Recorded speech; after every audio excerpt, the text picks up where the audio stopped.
ನಮಸ್ಕಾರ ಸ್ನೇಹಿತರೆ, ಇವತ್ತು ನಾನು ನಿಮಗೆ ತೋರಿಸ್ತಾ ಇದ್ದೀನಿ ಹಂಪಿಯ ಅತ್ಯಂತ ಅದ್ಭುತವಾದ ರಾಜಮನೆತನದ ಭಾಗ, ರಾಣಿಯ ಸ್ನಾನಗೃಹ ಮತ್ತು ರಾಜನ ಸಭಾಂಗಣ. ಸೊ ಇದೆರಡೂ ಸ್ಥಳಗಳು ವಿಜಯನಗರ ಸಾಮ್ರಾಜ್ಯದ ವೈಭವ ಮತ್ತು ಕಲೆಗೌರವ ಜೀವಂತ ಸಾಕ್ಷಿಗಳು ಅಂತಲೇ ಹೇಳ್ಬೋದು. ಸೊ ರಾಣಿಯ ಸ್ನಾನಗೃಹ, ಇವಾಗ ನೀವೇನು ನೋಡ್ತಿದ್ದೀರಾ ಅದು ರಾಣಿಯ ಸ್ನಾನಗೃಹ. ಹೊರಗಿನಿಂದ ನೋಡಿದ್ರೆ ಇದು ತುಂಬಾ ಸರಳವಾದ ಕಟ್ಟಡದಂತೆ ಕಾಣುತ್ತೆ, ನೀವು ಈಗ ನೋಡ್ತಿರೋ ಹಾಗೆ. ಆದರೆ ಒಳಗೆ ಹೋದಾಗ ಅದು ರಾಜಮನೆತನದ ಅದ್ಧೂರಿ ಜೀವನದ ನಿಜವಾದ ಚಿತ್ರಣವನ್ನು ನಮಗೆ ನೀಡುತ್ತೆ.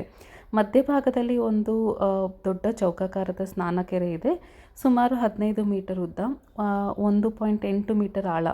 ಅದರ ಸುತ್ತಲೂ ಕಮಾನುಗಳಿರುವ ಸುಂದರ ಮಾರ್ಗಗಳು, ಅಲಂಕೃತ ಕಿಟಕಿಗಳು ಮತ್ತು ಹೂವಿನ ವಿನ್ಯಾಸದ ಕೆತ್ತನೆಗಳನ್ನು ನಾವು ನೋಡಬಹುದು. ಇದು ಕೇವಲ ಸ್ನಾನ ಮಾಡುವ ಸ್ಥಳವಲ್ಲ, ರಾಜಮನೆತನದ ಮಹಿಳೆಯರಿಗೆ ವಿಶ್ರಾಂತಿ ಮತ್ತು ಆನಂದದ ಸ್ಥಳ ಕೂಡ ಆಗಿತ್ತಂತೆ. ಇದರೊಳಗೆ ಆ ಕಾಲದ ವಿಶಿಷ್ಟ ಜಲಸಂಚಾರ ವ್ಯವಸ್ಥೆ ಇತ್ತು.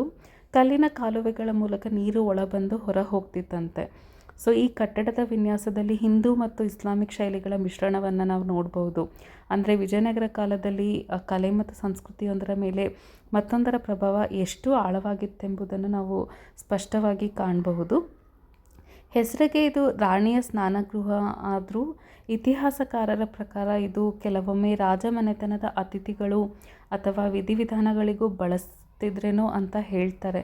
ಅಂದರೆ ಎಕ್ಸಾಕ್ಟ್ಲಿ ಇದು ಏನು ಅಂತ ಗೊತ್ತಿಲ್ಲ. ಅಂದರೆ ರಾಣಿಯ ಸ್ನಾನಗೃಹ ಅಂತ ಕರೀತಾರೆ, ಬಟ್ ಇದ್ರ ಯೂಸ್ ಬೇರೆ ಕೂಡ ಇರಬಹುದು ಅಂತ ಹೇಳ್ತಾರೆ. ಸೊ ಇವಾಗ ನೀವು ಇದು ನೋಡ್ತಾ ಇದ್ದೀರಲ್ಲ, ಇದೇ ಒಳಗಿನ ಭಾಗ. ಸೊ ರಾಣಿಯ ಸ್ನಾನಗೃಹದ ಒಳಗಿನ ಭಾಗ. ಸೊ ರಾಣಿಯ ಸ್ನಾನಗೃಹ ಹಂಪಿಯ ರಾಜಮನೆತನ ಪ್ರದೇಶದ ಪೂರ್ವ ಭಾಗದಲ್ಲಿ ಚಂದ್ರಚೂಡೇಶ್ವರ ದೇವಾಲಯದ ಬಳಿ ಇದೆ.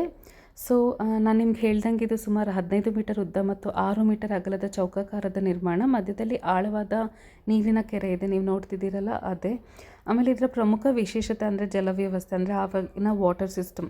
ಸೊ ಕಲ್ಲಿನಲ್ಲಿ ತೋಡಿಗೆ ಕಾಲುವೆಗಳ ಮೂಲಕ ಸಮೀಪದ ಟ್ಯಾಂಕ್ ಅಥವಾ ಕಾಲುವೆಯಿಂದ ನೀರನ್ನು ಒಳಗೆ ತರಲಾಗ್ತಿತ್ತು.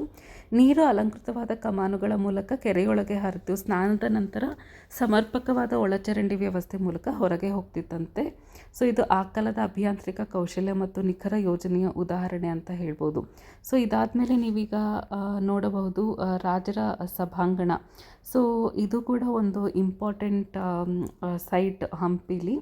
ಸೊ ರಾಜಮನೆತನದ ಹೃದಯ ಭಾಗದಲ್ಲಿರುವ ಇದಕ್ಕೆ ಮಹಾನವಮಿ ದಿಬ್ಬ ಅಂತಲೂ ಕರೀತಾರೆ.